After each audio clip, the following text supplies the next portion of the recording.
Hello, thanks for visiting my reading room. I'm Nancy, and my mission here with my reading room is to create a love for reading cover to cover, one book at a time. I'm happy to do this in my off time. Many people that know me know of my cart down at the beach during summer. I serve up Italian ices through West Coast Polar Ice. My cart says Icy Scoops. But in my off season, I love to spend time reading whenever I can and upload, because I do believe that it is something our country needs now more than ever. More leaders with great critical thinking skills, great problem solvers, people that are courageous and that are bold and that can think for themselves and that are not so easily spoon-fed, and I think that that's what our country needs. And so reading is a fundamental way of building those building blocks that gets us there. Too often we're told what to believe and what to, we're just fed, spoon-fed what others want us to believe. And so we get played oftentimes and manipulated. And I think that that's wrong. I think our country should have a lot of leaders that are great thinkers. And it all starts from the ability to read and to develop your own critical thinking skills, and to put things through your own filter. And I believe that that is what our country needs. And so I encourage all young people everywhere, to say no to drugs and to think about your futures, to dream big, reach for the stars. And there's a lot that can be said about reading as well. Many of us are on limited budgets, and it's a way of having adventure and escaping and going places and seeing things through the eyes of some of these authors, So it's a great thing to do, especially on a rainy day. We've had so much cold weather lately, and it's the thing that I love to do. So with that, we're going to begin the Hardy books, one of the Hardy Boys mysteries, Boardwalk Bust. That's our next one. And I will read the preface, and we begin. Time to hit the beach. Mom, I said as one more thing I wanted to add. I don't ask for money or donations on this channel. This is a labor of love on my part. So beware of scammers out there. There are many, many scammers. I've had my experience with scammers out there that create fake pages in your name, and they pass themselves off as you, and there's a lot of copycatter activity out there. So I just want to put it out there. Don't get played by these scammers that pretend to be me, asking for money and donations when it is not, okay? When I do tutor one-on-one, I do charge for those services, but not on this channel. So I just wanted to put that out there, and thank you so much for listening. Once you've heard the story, if you like my channel, please like, share, and subscribe, and I thank you very much. Time to hit the beach. Mom, I said as I toyed with my scrambled eggs, Joe and I would like to go down to the Jersey Shore for a week. Could we go? By yourselves? Aunt Trudy broke in. She was sitting between us, looking from one of us to the other, like we were out of our minds. I don't know, Frank, Mom said. You boys just got back from a trip, and now you want to go away again so soon? Fenton, what do you think? Shouldn't they be spending more time at home? Dad lowered his newspaper, the one he likes to hide behind whenever there's a family dispute, and looked straight into my eyes. I tried to signal him that this was important. He seemed to get it. Turning to Mom, he said, well, dear, it is the summertime after all. I think the boys are old enough to go to the beach on their own. Probably get themselves into more mischief, Aunt Trudy grumbled. It's true, Mom said, balling her napkin into a little knot. Fenton, they only just got back. Why do they have to leave again? Can it wait till next week? I gave Dad another look. This couldn't wait. And so we will begin Chapter 1, In Too Deep.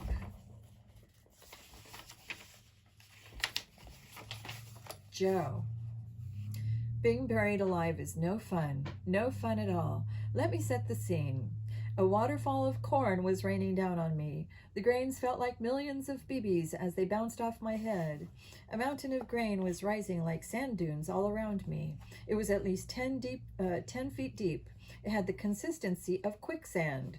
I was sunk into it almost up to my knees, and it was really hard to suck me down. It was trying really hard to suck me down. Meanwhile, the falling grain was sending up a billowing cloud of dust. I was totally choking on it. Nice, huh? It was mostly dark inside this grain bin, except for a distant square of light high above that threw faint shadows here and there. Corn was pouring through the hole, coming through the conveyor belt that a certain bad guy named Bill Pressman had started. His intention? To kill me and Frank. Why? That's a long story, but right now we were in trouble. I could just make out my brother Frank. He was about 20 feet away from me, but it might as well have been 20 miles. He was well out of reach and buried even deeper than I was. Joe, I heard him yell over the roar. Where are you? Over here, I shouted back, choking on the dust. We've got to do something. No duh, you think? Okay, genius, I said. What's your brilliant plan? And as usual, Frank had one. Over the years, I've come to count on his uncanny ability to pull impossible schemes right out of his ear. Joe, you've got to get out of here and shut off the conveyor. Hello? Anyone see me stuck in a pile of corn? I'm up to my knees in here, corn bro. I said, how am I supposed to do that? Hey, I'm up to my chest. Just figure out a way. You've got to get over to that ladder, up through there on the wall. Are you kidding me? I can hardly move. Joe, he gasped. I feel like I'm going to be crushed if it gets much higher. It's going to have to be you. I could tell he wasn't joking now. Desperately, I tried to wriggle free. I swung my body back and forth. When I had little play, I shifted my weight to my right leg, which was on the low side of the corn pile, and then twisted myself loose. Then I rolled over, so I was lying with my back against the ever-shifting mountain. That way, I could do things like breathe and see. All right, so it wasn't so hard. Meanwhile, the corn kept raining down, adding to the pile. The dust made it hard to see anything. Okay, I shouted. Now what? Shine your flashlight on me. I pulled out my light wand, sort of a combination laser cutter and flashlight, and pointed it at him. I could make out Frank now. He was holding up a pretty sweet gadget of his own. Use this grapple line, he said. Catch. He tossed it to me. Luckily, I didn't miss it. It would have been buried under the corn for sure. By this time, I'd gotten Frank's intention. I aimed his gizmo at the ladder and fired. The strong nylon line shot out and wound itself around one of the rungs on the wooden ladder. The hook at the end of the grapple dug into the wood. I pressed another button on the handy-dandy contraption, and it reeled itself back in, drawing me forward. I was pulled up the slippery slope, gliding with ease. Before I knew it, I was on the ladder, climbing free up free of the death trap that still held my brother. I kept climbing until I got to the door in the wall. The door was locked, of course, from the outside. These guys thought of everything. I'll just use my laser cutter, I said, pocketing the grapple line and pulling out my other gadget. No, Frank screamed. Joe, grain dust is highly flammable, explosive even. You'll blow us both up to smithereens. I said, stuffing it back in my pocket. All righty then, no lasers. I tried brute strength instead. Luckily, the lock was old and rusty, and it popped after 5 or 6 solid hits from my well-developed shoulder. Yes, hang in there, Frank. I'll just be a second. I scrambled down the ladder, attached to the outside of the grain bin. As soon as I hit the ground, I hustled over to the switch that shuts off the conveyor belt. The machinery ground to a halt. There. I was surrounded by an eerie silence, broken only by the sound of my own heart pounding. Luckily, Farmer Pressman seemed to be nowhere in sight. I realized with a sharp pang that he was probably gone for good, escaping justice in spite of all we'd done to catch him. But there was no time to think about that now. I had to help Frank. I just hoped he was still breathing. Along the side of the grain bin, I spotted a strange-looking yet familiar device. I recognized it from a newspaper article I'd read the week before. It was one of those new safety devices. What did they call it? Oh, yeah, a grain rescue tube. But there was a complication. Between me and the rescue tube stood a cow, and not just any cow, but the cow that had kicked me in the eye just about an hour before. Don't even ask. I was lucky it didn't blind me, and I'd be luckier still if I didn't have a black eye to show for it. I yelled at the cow to move, but she didn't seem to get it. Cows are not the brightest. Finally, I lost my temper. I ran at the cow and shoved her out of the way. Moo, she complained, but at least she didn't kick me this time. I hooked the 2 valves of the rescue tube to the grapple line. Then I climbed to the top of the ladder, pushed the button on Frank's gizmo, and dragged them up after me. Inside, the grain was no longer pouring off the conveyor belt, but Frank was now buried up to his neck, and I had to be careful coming near him. One false move, and I could have set off an avalanche, burying Frank in corn. Once I had the 2 halves of the rescue tube in place around him, I hammered down both sides with my fists, so that Frank was surrounded by a sort of plastic cocoon. Now, start scooping out the grain, I told him. Can't, he gasped. Can't move. Can't barely breathe. I could see that the remaining grain inside the tube was squishing him pretty good. I realized I was the one who was going to have to get that corn out from around him and give him the space to haul himself out. So I hurried back outside, found a small shovel, took it back inside, and started digging him out. Finally, after about 15 minutes, Frank was able to wriggle himself up by the handles and get out. I'm never eating popcorn again, he told me, as we climbed the ladder out of there. No cornflakes for me. Corn muffins? No way. I'm with you, bro. We planted our feet on solid ground, and boy, did it ever feel good. No corn chips either. Okay, said Frank. Glad we've got that straight. Now, let's get our bikes. We've got a criminal to catch. Chapter 2, Frank, Ride Like the Wind. We peeled out of there on our motorcycles, Joe and I, leaving a cloud of dust behind us. We raced down the farm's driveway, really more like a long dirt road, zipping past the cornfields of Pressman Acres toward the main road. The corn really was as high as an elephant's eye, but Farmer Pressman, that no-good crooked slime bucket, was not going to be around to reap the benefits. That is, not if the sheriff had done his job and set up the roadblock like I told him to. I couldn't really get a good breath till we were back on the asphalt of the main road again, tooling toward home. About those bikes of ours, just so you know, they're not just ordinary sports bikes. They've got 600cc engines, huge twin caliper brakes, digital gauges, titanium-tipped exhaust pipes, twin front ram air scoops, and that's just for starters. Add a few nifty little trick gadgets straight out of James Bond, along with a whole lot of style, like the flaming double red H's painted on the sides. Shake well, and you've got yourself one outstanding ride. I looked to my left at Joe and felt a rush of joy go through me. We'd almost been buried alive in that grain bin. Breathing was good. When Joe saw the flashes up ahead, he shot me a look. I could see the surprise on his face, even under the visor. I just nodded, trying not to be too much of a wise guy, but it was me, after all, who had insisted on putting that phone call into the sheriff, just in case we were walking into a death trap, which it turned out we were. Joe had called me a wimp for bringing in the police. Now I was tempted to rub it in, but I controlled myself. If you're intelligent like me, you don't bait people, especially when they're muscle-bound and temperamental, like Joe, and thus likely to knock you flat on your rear.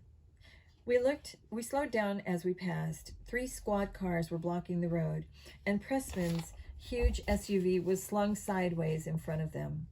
There were skid marks where he'd hit the brakes. Soon there would be burn marks on his wrists too. Those nylon handcuffs were chafing him as he sat with his back against a tree, trying unsuccessfully to work himself free.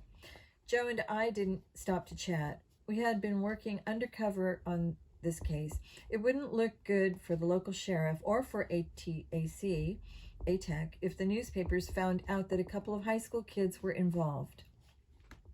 This wasn't Bayport, after all. It was Western New Jersey, and I doubt if they'd even heard of Frank and Joe Hardy, amateur teen detectives around there.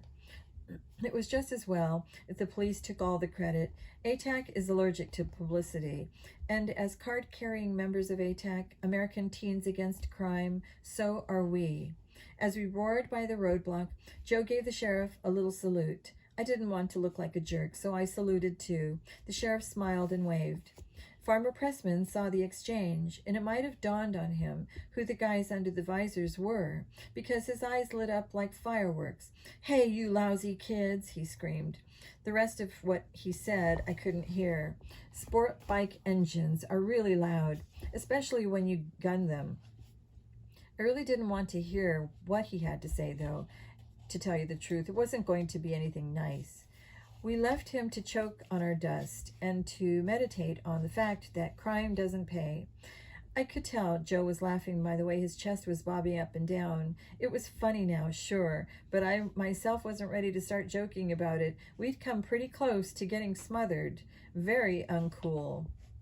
Pretty soon Joe stopped laughing. His eye was probably starting to hurt where the cow kicked it.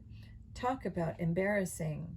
For the rest of the ride back to Bayport, we just concentrated on the highway and the wind in our faces. Of course, at that point, we would have settled for a beat-up old Volvo. Anything was better than eating corn dust. It was good to be alive and on the way home. We pulled into the driveway and parked behind Dad's old Crown Vic, the one he took with him when he retired from the police force. It's an oldie but goodie, if you know what I mean. It's still got all the supercharged extras police cruisers have, and some others that they don't. Dad was leaning against the fender with his legs and arms crossed and a sarcastic expression on his face. He'd been waiting for us. "Well, nice of you two to show up. I was beginning to worry about you. What in the world happened?" "We were reaping what we sowed," Joe said with a grin, shaking the last stray grains of corn out of his pants. "Lucky you didn't meet the Grim Reaper," Dad answered. I could tell he was not amused. He stood up and started walking over to us as we put our kickstands down and our visors up. "I just got a call from Chief Collig. He says the sheriff over in West Hoagland, New Jersey, reported the capture of a major drug smuggler." Dad came up right between us and stopped. He crossed his arms again and continued. "This guy was a well-known local farmer, apparently. That factoid rang a bell. I remembered something about you two off to visit a farm somewhere." He looked at Joe, then at me. "Do you boys have something you want to tell me?" Joe and I couldn't help grinning at one another. "Don't worry," I said. "We're untraceable." "Nice work," Dad said, finally giving us a smile. "Glad you're okay. Now go inside and get cleaned up. Your mom and Aunt Trudy have been waiting for you, and you look like something the cat dragged in." Dad really does worry about us. It's not because he doesn't think we can handle ourselves in a tight spot. He knows we can. It's just that he knows he's responsible for everything. He's the one we took after, the one who taught us everything we know, up to a point. He's the one who inspired us to become amateur detectives years ago, when we were still little kids. But most importantly, he's the one who founded ATAC and made us the first two agents. So, like I say, it's not that he doesn't trust us. It's that he hates putting kids in harm's way, especially his sons. "Oh, and also," Dad added, "Trudy said something about sheets." "Sheets?" "Ugh," Joe said, putting his hand to his forehead. "I forgot. It's our day to help with the folding." "Oh, right." Joe and I exchanged a quick look. Our clothes were a mess, all ripped. I had scratches all over my arm from fending off Farmer Pressman's Dobermans, and Joe had the beginnings of a really magnificent black eye. No way did we want to face Mom, and especially not Aunt Trudy, when we looked like we'd just been through a torture chamber. Dad was staring at Joe's black eye now. He put a hand up to it. Joe flinched at the touch. "What happened, son?" Joe hesitated, so I jumped in. "He got kicked by a cow." "Shut up," Joe muttered, shooting me a look. "A cow?" I thought it would be... Sorry. "I thought it would be a hoot to milk it," Joe said. with a sigh. You know, we were just hanging around in the barn waiting for the scuzzball to show up. Well, you'd better get in there and wash up before your mother and aunt see you like that, Dad said. That way you won't have to explain any of this. We started for the kitchen door. And Joe, you might want to do something about that eye. You don't want to go telling people you got in a fight with a cow and lost. Dad's right, I said. You might want to put some makeup on it. Joe scowled at me. Do I look like I would wear makeup?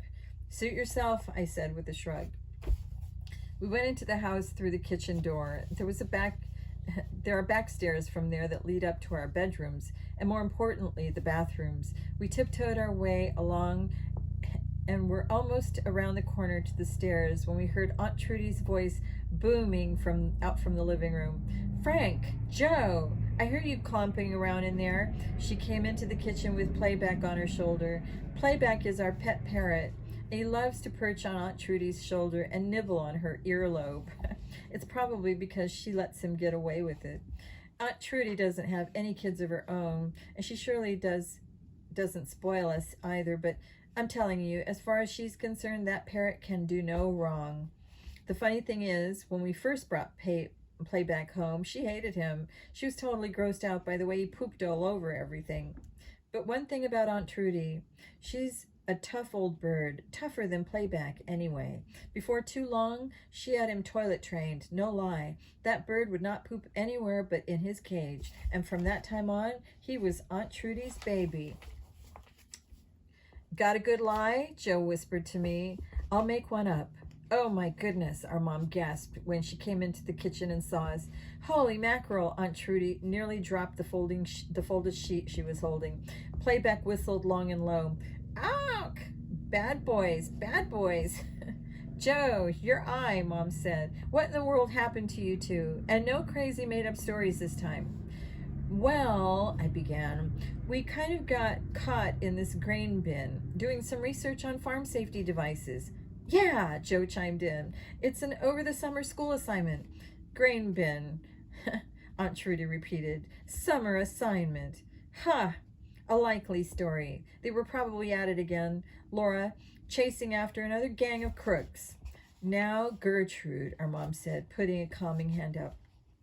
Don't condemn the boys before you check the evidence. She went over to Joe and gently picked off a few grains of corn from his collar. See? Corn. They're obviously telling the truth this time.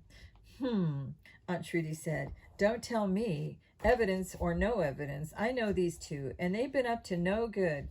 Crime fighting isn't exactly being up to no good, Aunt Trudy, Joe said. Aunt Trudy raised one eyebrow, and Joe stopped right there.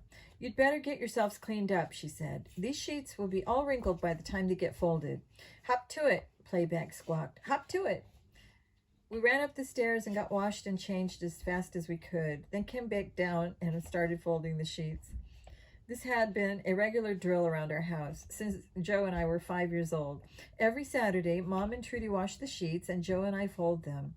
At this point, we could do it in our sleep. Still, Aunt Trudy never stops telling us how to do it just right. She's a laundry fanatic, coaching us like we're medical students doing our first brain surgery.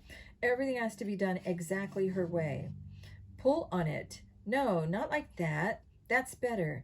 Left front corner over right rear. Now right front over left rear. And make sure the corners match up, etc. After half dozen or so sheets, we were just about done folding when the doorbell rang. I'll get it, Joe said, eager to be the first one out of there. Too late. I had already beaten him to it, dumping the sheet in his arm and heading for the front door. Hey, I heard him shout behind me. I opened the door to find a Girl Scout, of all things. Hi, she said, flashing me a great big smile that showed off her very shiny metal braces. She had to be at least 13, maybe closer to 15, kind of old for a Girl Scout. Want to buy some cookies? She held out a box of Thin Mints. No thanks, I said. I think we've still got a few boxes from the last time. Hey, come to think of it, weren't you here just last month selling cookies? I thought it was a once-a-year thing. Oh, she said, her cheeks reddening. Well, that was another Girl Scout troop. Yeah, that's right. Our troop does it a month later. She laughed nervously. Oh, yeah? How come? Just to be different. She shrugged her shoulders and giggled some more. This was getting weird. I had half a mind to say, no thanks, again, and get it over with, but we had enough Girl Scout cookies in the pantry, but this girl was pretty cute, even with her braces. And when cute girls smile at me, it always makes me nervous. I kind of choke up and, well, I start acting like a complete moron. I said, how about some vanilla trefoils? No, she said, shaking her head. We're out of those. Try these Thin Mints instead. Again, she thrust the box of cookies at me. No, really, I said, pushing them away. I don't even like chocolate and mint together. It's not my thing. Frank, I asked Aunt Trudy, calling, are you coming back in here? These sheets aren't going to fold themselves. Coming, Aunt Trudy. I turned back to the Girl Scout. Look, I've got to go, I said. Sorry, maybe next time. You dummy, she said, freezing me in mid-turn. Huh? Just take them, okay? I don't understand. Before I could finish, she shoved the dreaded box of Thin Mints into my hand. They're not cookies, doofus, she whispered, widening her eyes and staring at me. Not cookies? No. Oh, okay then, I said, getting it at last. Sorry, I'm a little dense sometimes, especially around girls. Bye, she said, giving me a wave and another big metal smile. Good luck. I opened the box just to take a peek. Sure enough, there were no cookies inside. Instead, there was a video game CD with a label that read, Boardwalk Bust. Good luck. Maybe Joe and I were going to need it. Turns out our cute little friend was no Girl Scout. She was from ATEC, and she had just brought us our next case. Chapter 3, Joe. Sure thing. I was in the living room trying to do by myself what is impossible to do without someone else helping you. Fold a queen-sized fitted bedsheet. And where was Frank? At the front door, talking to some girl.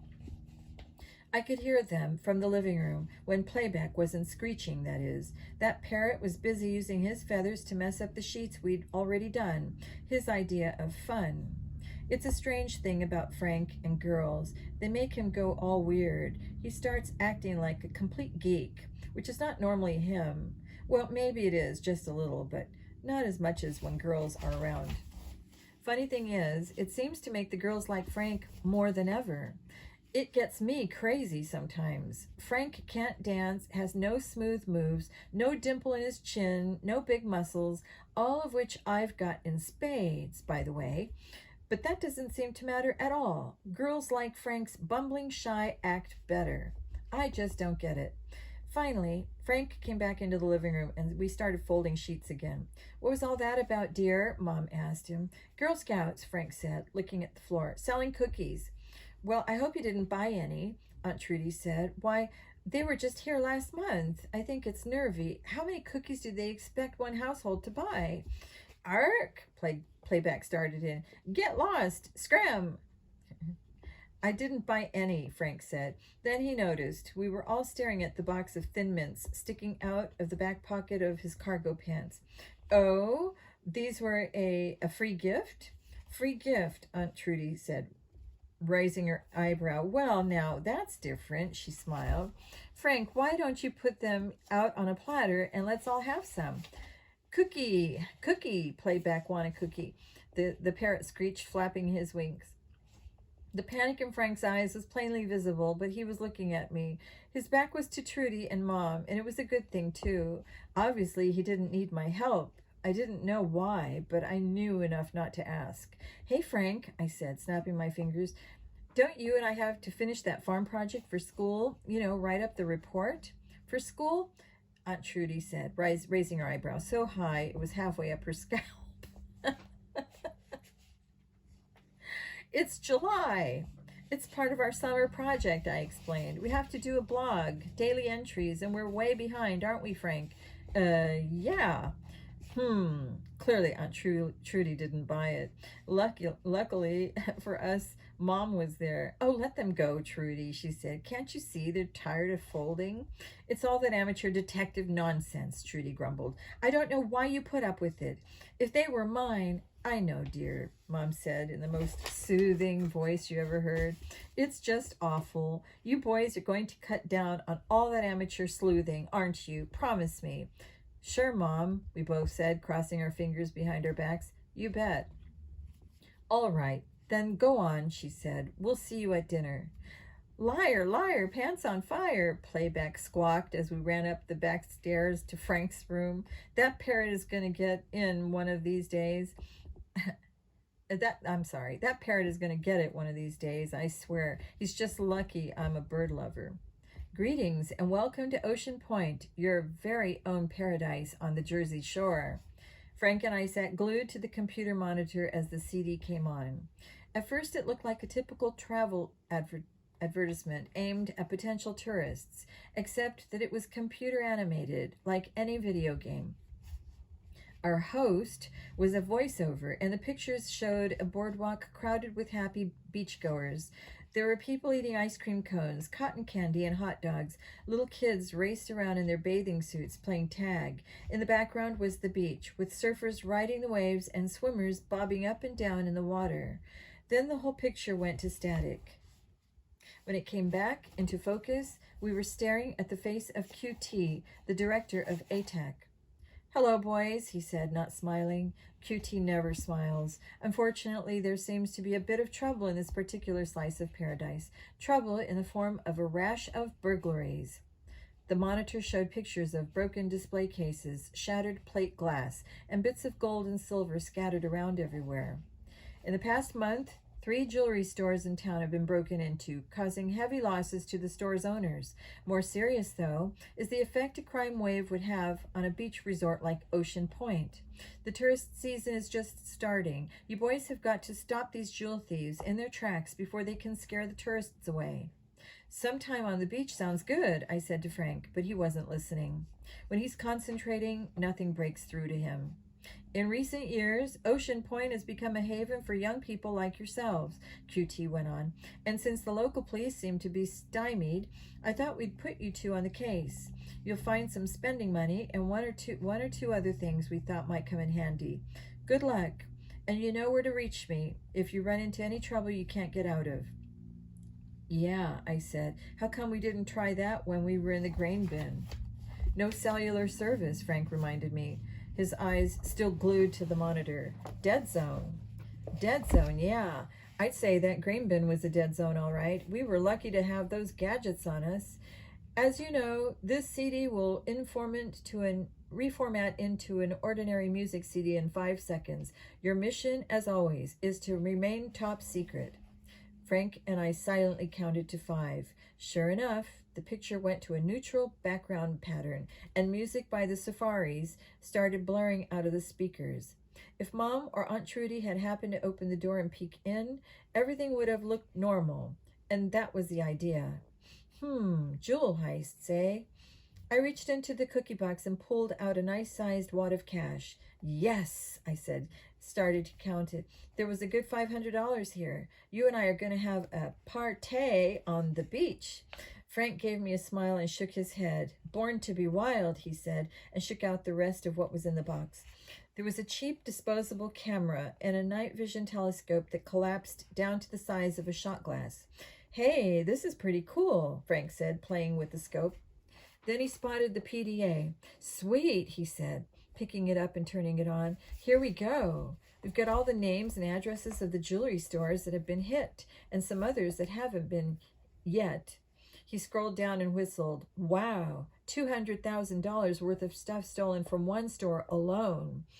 I've got a great idea, I said, hefting the wad of cash.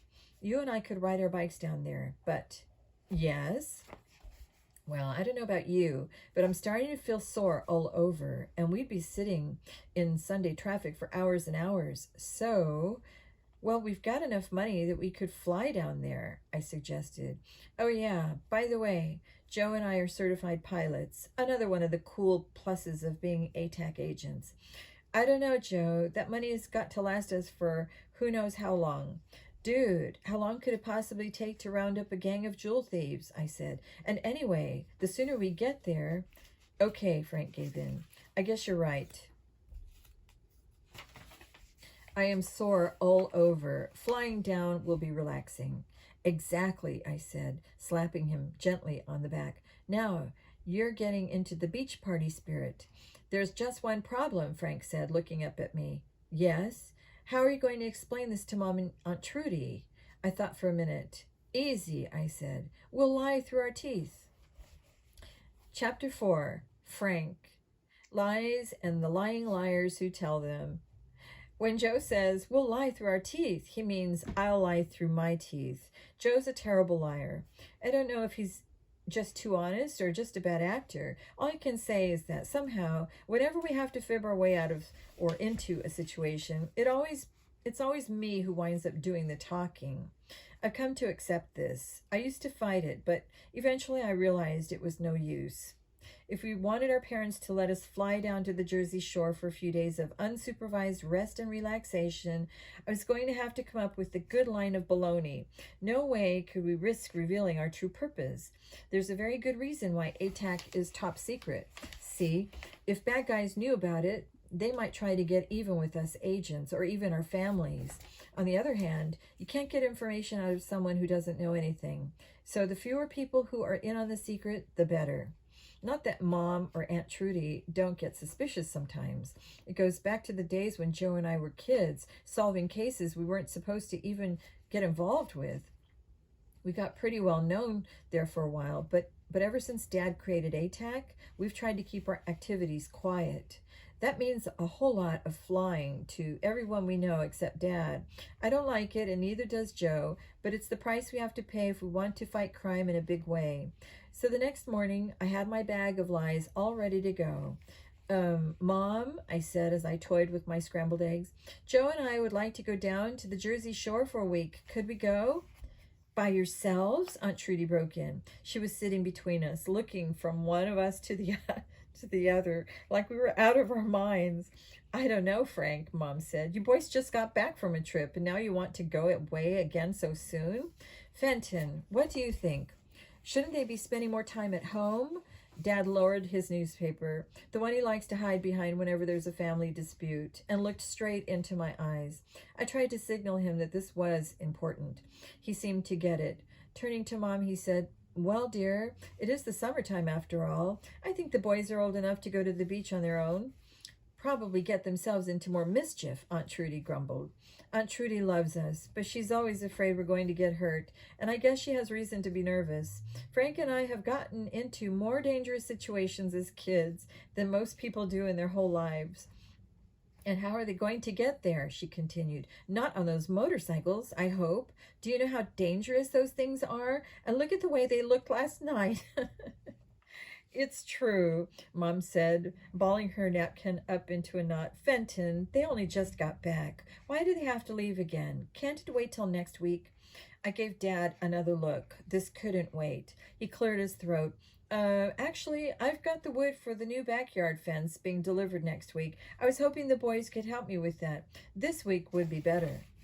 Well, Mom said, turning to me and Joe, I hope at least you won't take your motorcycles this time. I'd feel better if you gave them a rest for a while. We won't, Mom, I promised. Right, Joe? Nope, he said, giving her a smile and crossing his heart. They still have buses that go down there from the city, don't they? Mom asked. Actually, I said, we thought we might fly down. I've been saving this information till we got permission to go. Now I sprung it on them, knowing full well how they'd react. Are you serious? Aunt Trudy said. What? We're licensed pilots, Joe pointed out. Yes, Trudy agreed, but that doesn't make you good ones. Now, Trudy, Dad said, I have flown with the boys, and they're both perfectly fine pilots. Then why is it that every time they fly, something terrible happens? Trudy asked. Mayday, Mayday, playback screeched, flapping his wings. SOS, we're going down. Mayday, Mayday. Shh, Trudy silenced him, giving him a cornflake.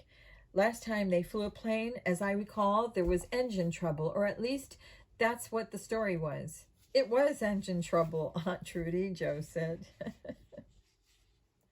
Really? Well, it just so happens Adam Franklin is an old friend of mine. He swore up and down that he'd looked over that engine 6 ways from Sunday before you boys took the plane up.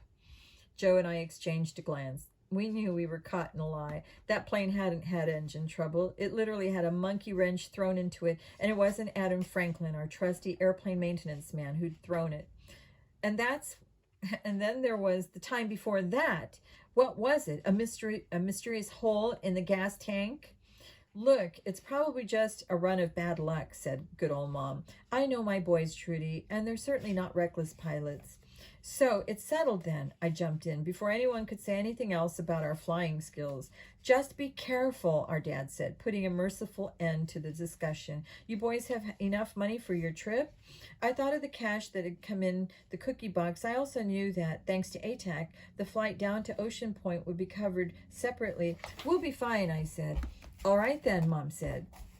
When do you mean to go?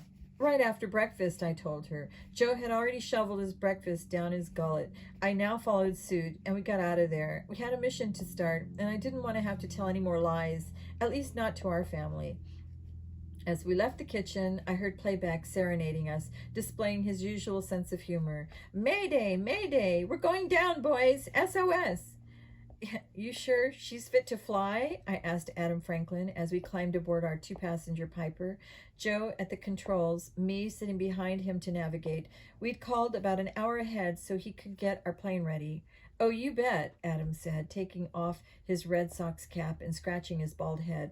Last time, your Aunt Trudy gave me what for about it. Hey, that's ancient history, I told him. Don't worry about it, Adam. Let's focus on this time. No prob, he said, giving us a wave and patting the silver side of the plane. She's in perfect shape. Weather good, too. You boys have a nice flight. Take my word for it. It'll be a safe one. Long as you don't do any loop-de-loops. Soon we were airborne and heading south. We picked up the Jersey Shore at Sandy Hook and kept it in sight as we went. We passed over Long Branch, Monmouth University, and the Shark River Inlet. It was right about when we hit Long Beach Island that the fog bank rolled in from out of nowhere. Within the space of 2 minutes, we were flying totally blind, relying only on our dashboard compass for direction. These little one-engine jobs don't have radar, in case you were wondering. You're basically not supposed to fly them in bad weather. Where did this stuff come from? Joe asked, frowning at the fog. I thought Adam said weather was going to be fine. You know Jersey. If you don't like the weather, wait a minute. I know our luck with airplanes, Joe replied, and so does Aunt Trudy. Just keep us headed the right direction, I told him. This can't last long. Famous last words. The fog lasted for a good 10 minutes, and when we finally came out of it, there was another plane coming right at us. Chapter 5. Beachbound. Joe. Bank left. I didn't need Frank's screaming in my ear to know what to do. In that moment, it was all instinct. I pulled on the throttle and my stomach turned as we banked hard left. So hard that we were upside down for a moment before we came back around. Phew, I said. That was close. Too close, Frank agreed. I could feel him grabbing my leather jacket for all he was worth. He was holding on so tightly that I couldn't move to maneuver the plane. Dude, let go of me, I said. I've got to fly this thing. He let go, but the plane kept buckling. What's going on? I asked. Frank looked behind us, then yelled, There's something caught on our tail. Just for a second, I risked letting go of the controls to take a look. Sure enough, there was a big piece of cloth caught on our tail. It was flapping wildly in the wind, dragging the back of the plane down. If we didn't get it quick, it was going to make us stall out. Not good. Neither of us needed to say anything. We both knew we had only one option. One of us had to climb out onto the fuselage and pull the cloth free, or we were going to take a fatal dive into the Atlantic Ocean. I'll go, I said. No, you stay put. Just try and keep us steady. Before I could argue with him, Frank pulled back the cockpit cover and climbed up and out onto the top of the fuselage. I couldn't bear to watch, and anyway, I had to keep the plane sure and steady so he didn't fall off. We were a good 1,000 feet up, and as good a high diver as Frank is, there was no way he could have survived a plunge like that. I happened to be a crackerjack pilot, but this plane was getting almost impossible to control. You try keeping a small airplane steady with someone climbing on it. The closer Frank got to the tail, the more he was throwing off the plane's balance, and the harder my job was getting. I felt a sudden easing of the drag, and a minute later, Frank tumbled back into his seat behind me. Phew, he said, that was exciting. What in the world was that thing? One of those banners, you know, the ads plane planes fly back and forth over the beach. You're kidding, I said. That plane that almost hit us. Now it was clear what must have happened. We'd avoided hitting the plane, but the banner it was trailing got snagged on our tail. We were just lucky it had snapped off the other plane, or it could have dragged both aircraft down. It took a little chunk out of our tail, Frank told me. How's she flying? Not too bad, I said, but we'd better take her down before we lose anything else. Where are we? I looked around and saw the familiar shapes of Atlantic City's many casinos in the distance. There you go. Atlantic City? But that's 40 miles away from... I know, dude, I said. We'll just have to get there some other way. I'm not risking it. We've had enough excitement for one flight. He didn't argue. I guess we were both a little shell-shocked. First the grain bin, and now this, and all in the space of 24 hours. We finally landed at the Atlantic City airport and phoned Adam to let him know what had happened. Adam's in on the ATAC secret, luckily. He said not to worry about it, that he'd take care of it with a few phone calls. Now, the only problem was how to get to Ocean Point. We're not old enough to rent a car, and our bikes were back in Bayport. Being stranded in Atlantic City with a bunch of cash may be some people's idea of a good time, but we had a mission to accomplish in Ocean Point and no way to get there. How about a taxi? Frank suggested. He pointed to a row of cabs parked outside the terminal building. No way, I said. Ocean Point is 40 miles from here. Do you know how much that would run us? We'd be blowing a big chunk of our budget before we even got there, and I am primed for some serious spending. Just then, I felt somebody tapping me on the shoulder. Excuse me, son, a deep, booming voice said. Did you say you needed a lift to Ocean Point? I turned around and took a good look at this human megaphone. He was a big, brawny guy, I guess about 50 years old, 6 feet, maybe 230 pounds, with a bushy head of brown hair that was getting gray around the temples. This guy looked like he spent most of his time out in the sun. His tanned face brought out the whiteness of his big teeth when he smiled. The smile looked like a professional dental job, a really expensive one. Yes, sir, Frank said. We were headed there in our plane, but we had a little trouble with it. Oh, yeah? What sort of trouble? I told him about our near miss. He shook his head and frowned. Yeah, some of those banner pilots are real cowboys, he said. You boys are really lucky to be alive. You can say that again, I said. Name's Bump, he said, holding out his hand. Bump Brankowski. I shook it, and he nearly crushed my hand in his grip. Whoa, this guy was strong. Joe Hardy, I said, and this is my brother Frank. Good to meet you, Frank, Bump said, crushing Frank's hand in turn. I flexed my own just to make sure it wasn't broken. So, you say you're headed to Ocean Point? Well, that's where I'm headed too. Just got a clearance from the tower. Would you like a lift? No charge.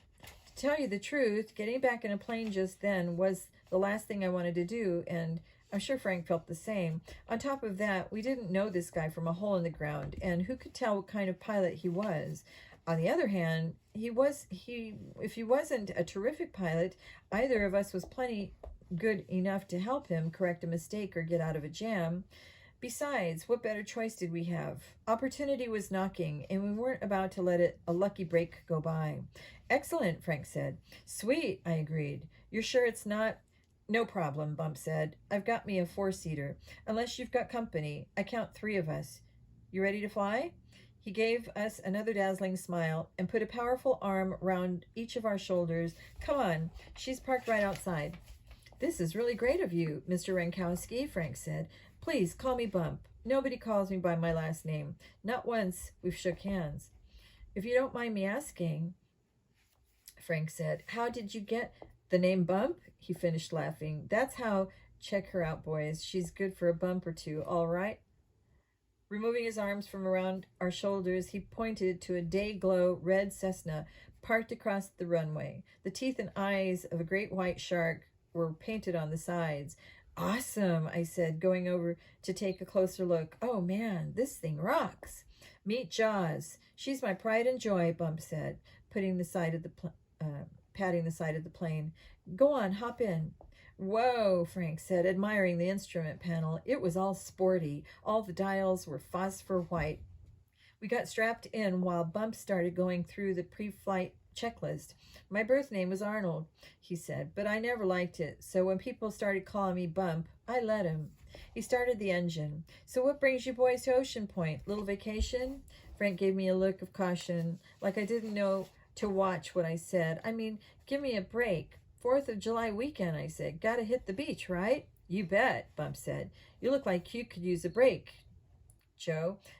Get punched in the eye, did you? Sort of. Kicked, actually, Frank volunteered. I kicked him in the ankle to keep him from saying anything else about it. It was a long story, he said, wisely, leaving it at that. Well, anyway, you can't find a better beach than Ocean Point. Best spot on the whole Jersey Shore. And I ought to know. After all, I'm the mayor. The mayor, Frank said, sitting bolt upright in his seat. Wow. Yep, that's me, live and in person. Bump gunned the engine, and we started taxiing down the runway. The noise was deafening, but Bump had the kind of voice that you can cut through anything, a politician's voice. Lived in Ocean Point all my life. You want to know something about the place? I'm the guy to ask. Frank and I exchanged a quick look. This was a perfect chance to start our investigation, but we had to be careful. Bump Rankowski seemed like a friendly guy, all right, but as the mayor of a town with a crime wave, he might be sensitive to certain kinds of questions. We sat back and waited till Bump got us airborne. He did a slow turn, and we headed back north, keeping the shoreline on our left. There was no trace of the fog bank that had nearly killed us. Boy, the weather sure changes fast around here, Frank said. You got that right, Bump said. Got to keep your eyes open when you're flying the beach. Flying the beach? I repeated. I'm a banner pilot too, Bump said. I own a 6-plane outfit. You see a banner being flown this week? It's probably me or one of my boys. He pointed to the big white button over his head. See that? That unfurls the banner.